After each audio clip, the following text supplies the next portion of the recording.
All right, let's talk about one of the most iconic and, let's be honest, controversial figures in modern history, Steve Jobs.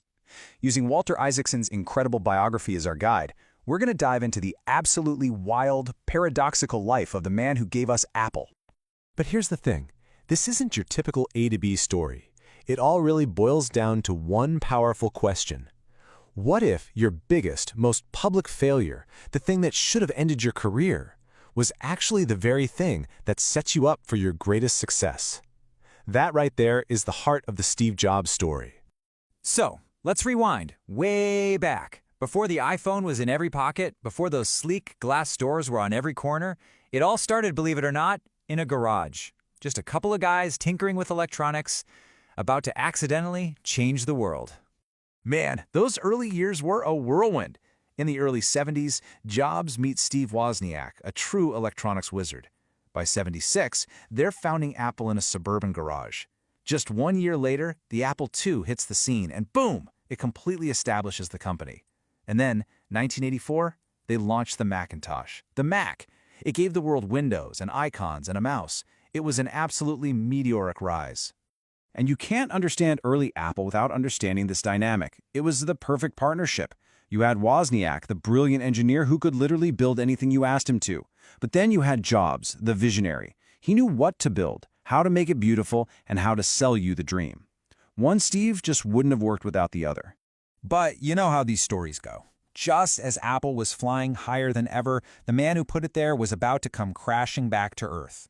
This is the moment everything changes. This is the fall from grace. And here it is, the bombshell. In 1985, after this really nasty power struggle with the CEO that he himself had recruited, Steve Jobs was fired from his own company. Can you even imagine? It was a stunning public humiliation. For pretty much anyone else, that would have been it. Game over. But for Steve Jobs, this wasn't the end. It was the beginning of a whole new chapter. He entered what people call his wilderness years. But don't let the name fool you. This wasn't a time for wandering aimlessly. It was a decade of total reinvention. The guy did not sit still. First, he founded a new computer company, Next. Now, the computers themselves didn't sell great, but the software inside, it was light years ahead of everything else. Then he bought a tiny computer graphics company that he would turn into Pixar. Yeah, that Pixar. With Toy Story, he didn't just help make a movie, he created a whole new industry. He had no idea at the time, but he was building the exact tools he'd need for his comeback. So, fast forward to 1997. Apple is a total mess. We're talking weeks away from bankruptcy. They'd lost their way completely. And in this desperate, unbelievable twist, the only way they could save themselves was to buy Next, which meant bringing their exiled founder, Steve Jobs, back home. It was the perfect setup for what might be the single greatest comeback in business history. And Jobs did not waste a second.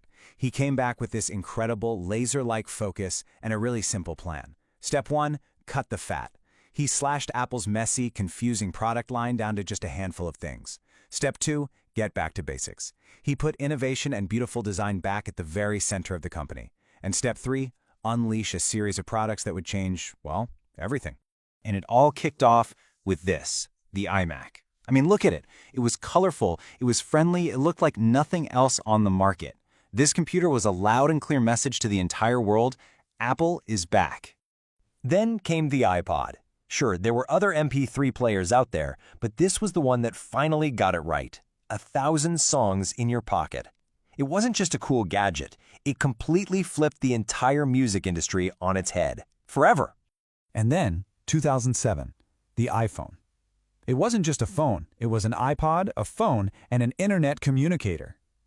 It put the actual internet in our pockets and completely redefined what a phone could even be. This single device right here literally changed daily life for billions of people. And finally, the iPad.